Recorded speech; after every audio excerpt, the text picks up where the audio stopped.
At nagbabalik po kami dito sa SNA Livestream and you're still watching the Premier Volleyball League Collegiate Conference na sungkit na nga po ng ating Lady Maroons ang first set, May.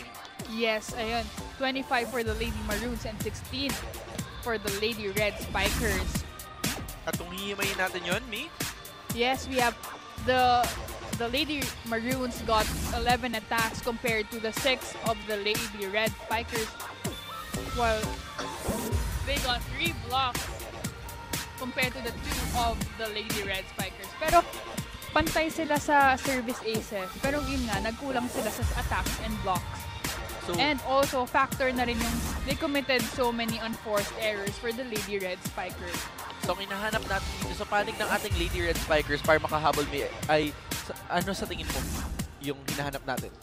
I think more consistency to avoid the blocks, the attacks, and how they receive the ball. Okay. At meron tayong mga paalala para sa ating mga kapamilya dahil hindi sumusuko ang pusong palaban nating mga Pilipino. Muling magpapakita ng galing ang The Flash Nonito Donaire Jr. para sa vacant WBC Silver Featherweight title. Makakaharap ni Nonito ang batang kamao mula sa Mexico. Walang iba kundi si Ruben Garcia Hernandez. Suportahan natin ang The Filipino Flash, mga kapamilya, at sama-sama nating panoorin ang kanyang laban mula sa San Antonio, Texas sa USA. Ngayong linggo na po yan. September 24 live via pay-per-view on Sky Cable at mula alas 8 ng umaga sa SNA mula 7 p.m. ng gabi naman sa SNA. So, abangan po natin at panoorin po natin yung si Nonito Donaire at supportahan po natin ang pusong palaban na Pilipino. Yes, we support all the athletes representing the Philippines. At kahit anong sport man yan, di ba? Yes. Siyempre, tayo, pag Pinoy talaga, Pinoy pride talaga ang dala natin sa kahit anong sporting event. And syempre, gustong-gusto rin naman natin, tangkilikin natin yung iba't ibang sports rin. And maganda rin pag malaman natin kung paano laruin to. Athletic naman yung mga Pilipino. At yung channel din natin, napaka-athletic. Sports in action nga. So, basta action at basta sports. Yes, and we look into the lives of these athletes also. Siyempre, maraming kwento dyan, maraming inspiring stories in the lives of our athletes. Pero balik muna tayo dito sa ating labanan dahil ang ating Lady Maroons lamang agad ng 3 puntos dito sa ating second set, mga kapamilya. And we now have Isa Molde. Mahihirapan sila to convert a good receive from Isa Molde's sharp serves. Yes. Siyempre, yung si Molde, isa yan sa mga, pag gumana talaga yan para sa UP, talagang makikita mo yung lakas at galing nitong si Isa Molde. She is number 3 in service, May. Speaking of serves. Yes, kung number 4 si... Kung number 4 tong si Tots, number 4 tong si Becca. Yes, Alarado. si Becca. Si Becca Cuevas. Pala si sa kabila naman, Carlos. hindi si Carlos, si Molde May ang number 3. Si Is Amazing Molde is number 3. Behind Dina Wong from Ateneo and Gemma Galanza from Adamson. But we have a question here, May, from Cam Kim 21. What other sports do you play? Meron nga ba? Yes, actually, nung high school and grade school ako, my dad would let me play tennis. He would let me play golf with him. So, iba-ibang sports rin yan. So, yun po ang mga sports ni May Tajima. Tennis, golf, and volleyball. Volleyball. Well, kung sport ba yung mga Filipino sports? Oh, yung mga tumbang preso, luksong tinik. Yan. But looking at the unforced errors sa second set, May, mukhang lamang dito ang ating Lady Red Spikers. Is that also a contribution to the scores that our Lady Maroons have? Yes, kung sa ngayon, kung bumabawi man yung Lady Red Spikers, kailangan nila iwasan yung mga unforced errors. They have to keep communicating and convert their attacks to a kill. Kailangan may killing instinct ka rin talaga. Like, papatayin ko tong bola para maka-point. Speaking of killing instinct, ito na. Sasagot na ang the killer spike of Carlos. But free point ang binigay nito sa ating Lady Red Spikers dahil lumabas ang huling bola ni Tots Carlos. We now have Becca Cuevas, number 4 in serving. Very sharp server for the Lady Red Spikers. corner pocket. Kaya nga naman nasa number 4 siya. Laban with Isa Molde. It was going to Isa Molde. Talagang baka nagpaparinigan tong dalawa. Nagta-target na sila. Well, Isa Molde can convert it to a good reception.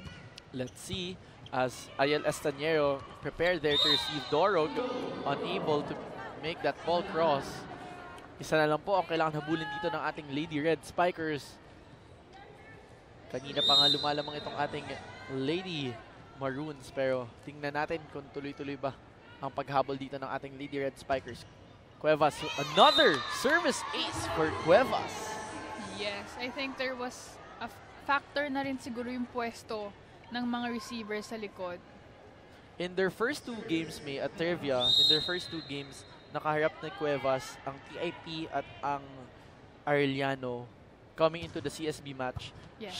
She had 5 service aces. So roughly and now she has 8 after their 3rd match. So roughly ang quota nitong si Becca Cuevas para sa service mga 2 to 3 per game so far. Pero she's not even thinking about it. Yeah. Ginagawa na lang rin talaga. Nag-ace lang na nag-ace. At yun nga sabihin ko, nakadalawa na siya in this set alone. So, titingnan natin kung magtutuloy-tuloy ba dahil nakuha na ng ating Lady Red Spikers ang lead dito. Yes, ayan. Nag-warm up lang sila ng first set. At mukhang ginising na nga ni Coach Mesho ang kanyang koponan dito. At yun pa rin ang target ni Becca Cuevas. Carlos with an off-speed shot there. Sasagot sa kabila itong si Ella Veray. They go to Carlos again. It was a kill, but there was an error. And an error called against the Lady Maroons is a favor to our Lady Red Spikers. Abante na po ng 2 puntos dito ang ating Lady Red Spikers at nauna sila sa first technical time at magbabalik po kami dito sa SNA Livestream.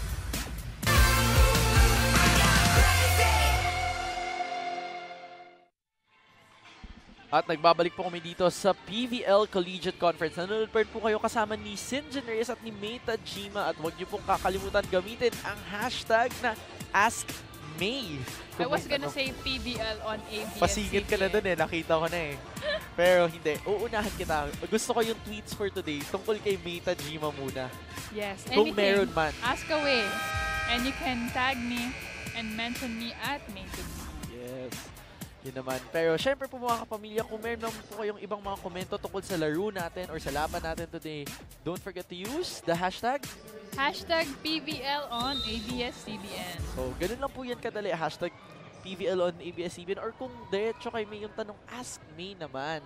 Syempre, sanay na sila siguro yung viewers natin dyan. Syempre, kasi 3rd conference na to ng PVL and from the Green Force to the Open Conference, now we have Collegiate. Yes, but speaking of tweets, May, ito na agad si Denver Rere. Sabi niya, laban, Lady Maroons. Go UP Diliman. At syempre, nandiyan ang kanyang hashtag na Lady Maroons. Hashtag PVL on ABS-CBN. Ganun lang kadali, Yes. Lumabas na agad yung kanyang tweet. Share your thoughts on us. At balik tayo dito sa ating match. Dahil mukhang nag-iinit na ang dalawa nating kupunan as Becca Cuevas goes on the other side for Cheska Rakrakin. Yes, alam mo ba, may kapatid siya sa team. Oh, si Da Rakrakin na Yes. libero or their Yes. second libero right now. Different sila ng pwesto, pero alam mong natututo na rin naman siya sa atin niya. Ano yung mga natutunan nitong si Da Rakrakin sa kanyang Sinabi niya sa akin na mas matapang daw yung ate niya. Kasi mas mahiyain daw si Da Rakrakin. And that is just considering na 2 years lang ang gap nitong dalawang magkapatid na to. Yes. And sabi niya naman sa akin na strength niya rin talaga. She used to be an open spiker, pero strength niya rin daw talaga yung mag-receive and dig. At yan yung isa sa mga inaabangan din natin dito sa panig ng ating Lady Red Spikers. Yung makita din tong si Da Rakrakin na pumasok sa court because the Veray twins sabay. Yes. Nasa labas ng court. And it would be so interesting, no? Sabay tong dalawang sets ng magkapatid inside the court. And kitang-kita naman natin na outgoing talaga yung personality ni Cheska Rakrakin. And we'll see how it reflects to this game. As Cuevas chooses Paras. Pero Carlos ends that rally. Kanina po, lamang ating Lady Red Spikers going into the first technical timeout. Per 3 puntos naman ang inabante dito ng ating Lady Maroons. Tansyado na ni Carlos yung palo niya. Nakita niya may butas between the block of the utility player and the middle blocker. And me, looking at the service aces, tingnan naman natin, no? Yes, and in terms of the service aces, this second set, lamang rin yung Lady Red Spikers care of Cuevas. And also from the Lady Maroons had 2 service aces. But that last service, nabati natin agad. Lumabas ang service doon ni Cheska Rakraken. Itong si Cheska Rakraken ngayon, no? From afar, medyo hindi mo na mamumukaan dahil nag-tan nga siya. Oh, yes. Sino kaya kasama niya doon? Siyempre, yung kanyang teammates sa Cool Smashers. Yan, dati mo din teammates, sina Eliza Valdez. And dati mong coach na si Coach Ty Bunte. Yes, mukhang nag-enjoy na sila. Nakikita naman natin sa skin tone niya. Kitang-kita naman natin ang tuwa. At kanina nga nung tinanong natin siya kung kumusta siya, ang una niyang binanggit, eto, tan. Yes. Talagang proud na proud tong si Cheska. Yes. Sa kanyang na-achieve sa kasi last alam mo bang minsan lang rin magka-time yung mga student athletes to take a break. Kasi ang buhay niyan, training, aral, study pa rin. And I will take your word for that dahil syempre, dahil ikaw ay naging student athlete, alam na alam mo yung mga ganyan. Grabe yon, mga pinagharapan. May mga pinaghirapan at mga sacrifices. Kasi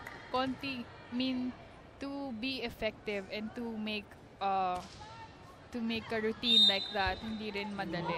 And that's how much sacrifices these girls bring in. Kaya naman kitang-kita natin yung kanilang laro na pinapakita dito. Napakagandang quality ng volleyball. But going back to our game, kung titingnan natin, kung titignan Isa Veray ahead in attack points with 2 points. At we are now at a 3-point lead naman for our Lady Maroons. Walang nag-cover doon, butas na butas. Pero kailangan yun ng Lady Red Spikers kasi nababasa na sila ng Lady Maroons. Pero napakahirap naman kasing bantayan or napakahirap naman kasing makatagos sa ganung blocking, no? You have Buite, Molde in front. Pero alam mo, important rin talagang magko-cover ka. Kasi alam mo, kahit papalo ka, kung mablock ka man, you know your teammates have your back. On like, okay lang pumalo ka, we'll cover. Ganyan yung usually scenario sa court. At yan nga yung teamwork na sinasabi nila, yung communication na sinasabi ng coaches natin. At ganun lang kabilis, abante naman ngayon ang ating Lady Maroons ng 4 na puntos dito sa ating second technical timeout. Magbabalik po kami dito sa SNA live stream.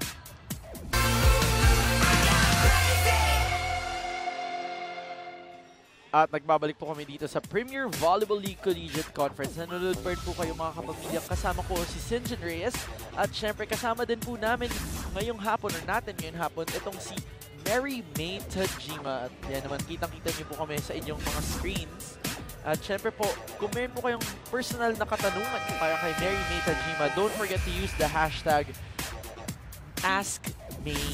Ayan na naman, akala ko na naman PVL o ABS-CBN. Well, you can use both po mga kamilya.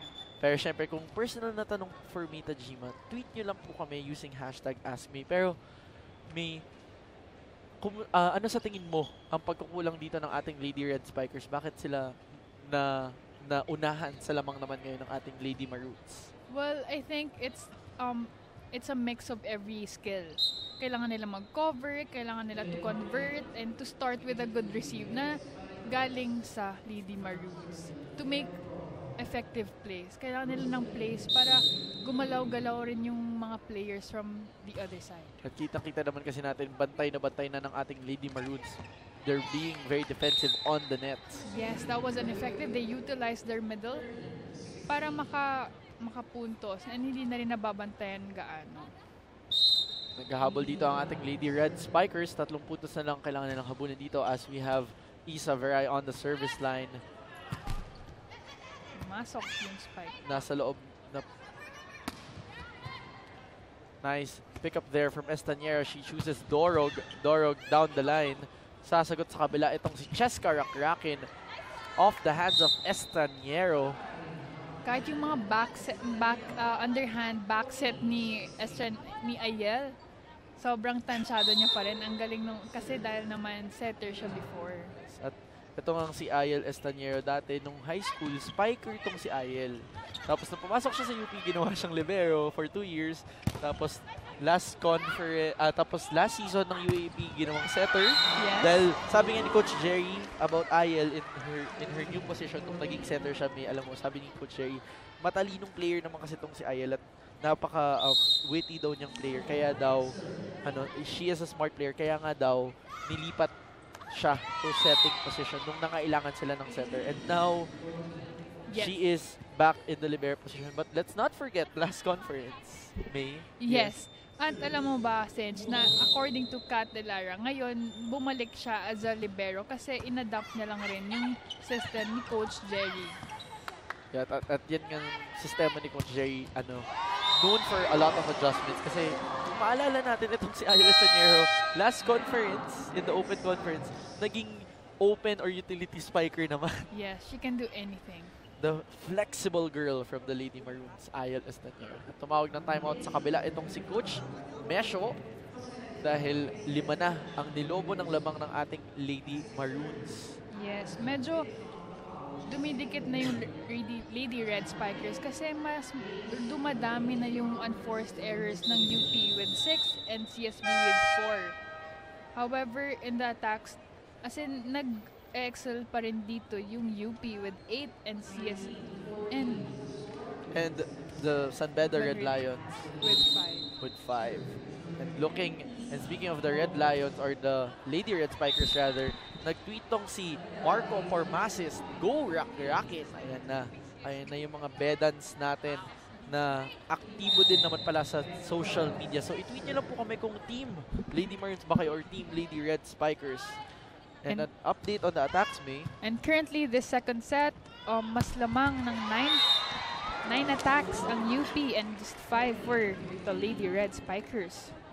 Yan, titingnan natin kung makakahabol pa ang ating Lady Red Spikers dito. But we now have Lady Maroons needs to get 5 to more, win. yes, But and 5 more to tie naman itong yes, ating Lady Red Spikers. Marist Layog on the service line. Checks in here. Nobody home on the inabot side. na lang, mataas yung set pero trinay niyang abutin at ginawa na naman ng paraan. And it converts to a point. Yun naman ay hindi nakagulat-gulat mula dito sa ating Lady Red Spikers. We now have Sheena Tanagan, a service specialist for Coach Mesho in the match. Buitre on the patong play. She's turned back. Dorog there down the line. Second ball by Isa Veray. Rakin off speed. Inangat para kay Carlos. Carlos seeing the hole there. Classic move. Pero alam mo ko nung medyo nakakagulat siguro for some of our viewers kanina, hindi mo ba napansin yung first play nitong ating ating Lady Maroons, si Carlos ang tumalon sa quick, May. Yes. Alam, like, I was with her. Teammates ko siya with the Perla Spikers. And kaya niya talagang gawin kahit anong pwesto. Pero kailangan rin talaga ng training. And how it goes well with the team. Yung chemistry rin talaga important. Pero alam na ni Rem kung anong gusto niyang set. At kitang-kita naman natin kanina, napakaganda nitong play structure ngayon ng ating Lady Maroons, no? Carlos jumping on the middle, tapos papatong si Buitre. But they are now 4 points away from winning this match. Pero titingnan natin kung habol pa dito ang ating Lady Red Spikers.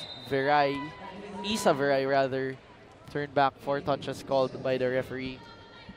And right now, experimenting rin. Medyo experimenting. And Coach Kat De Lara wanted the girls to have exposure rin in different positions. And we'll see how it goes in the UAP. Siyempre, we know this is a preseason game. Kaya titingnan talaga natin kung saan makakapunta. Speaking of experimentation, papasok na nga. Pero bago yun, may timeout tayo dito sa panig ni Coach Mesho ulit. 2 puntos na lang. Pa-close out na kasi nila itong set na to. But we have a tweet here from Rafael Sherwin. Parang gusto ko itang maging co-commentator analyst, Sinjin Reyes. Wow! Hello, May, and watching live from Vancouver, Canada. Wow, hello sa iyo dyan, Rafael, Ayan. Sherwin. And sana na-enjoy mo tong matchup natin. Pero syempre, Galing talaga ng partner ko. thankful naman kasi ako, May, na may mga partner ako tulad yung mga volleyball players na napakagaling at napaka-knowledgeable. Yes. Kaya nadadala din ako. And it's ng such a excellence. breeze to be partners with Senjin Reyes. Well, But yung Meta Chima, iba talaga eh. Kasi first time kong may partner na may sariling hashtag. di naman. Kasi dati, nagka-hashtag rin yung guess mo sino. Sino? Hashtag Ask Charo. Yun nga pala yung first hashtag natin dito. Pero balik tayo dito sa ating laro dahil napagandang coverage dun sa panig ng ating Lady Red Spikers, but that last ball is called against the Lady Red Spikers, kaya first set point advantage na ng ating Lady Maroons ulit. Ayan. Si Carlos. Cynthia and si Rosie. Ay, Yeah. They check in here. Cynthia and Rosie. Cynthia is their player from Minnesota. Rookie player from Minnesota. At itong si Rosie Rosier naman ay galing sa Brent. Mga rookies to ng ating Lady Maroons. Dalawa ang kanilang dadalhing rookies na titingnan natin kung mababander nila ngayong UAAP season. yes. It's really important to expose them to this level para alam na nila how it feels in the UAAP. Tsaka yung level ng competition. Yes, and it's good na kasi nakakalaban nila rin yung mga NCAA teams. Good coverage there for the Lady Red Spikers, but the last ball does not cross. Kaya dalawang set na po ang nakukuha nitong ating Lady Maroons. Magbabalik po kami dito for set number 3 dito lamang sa ating SNA live stream.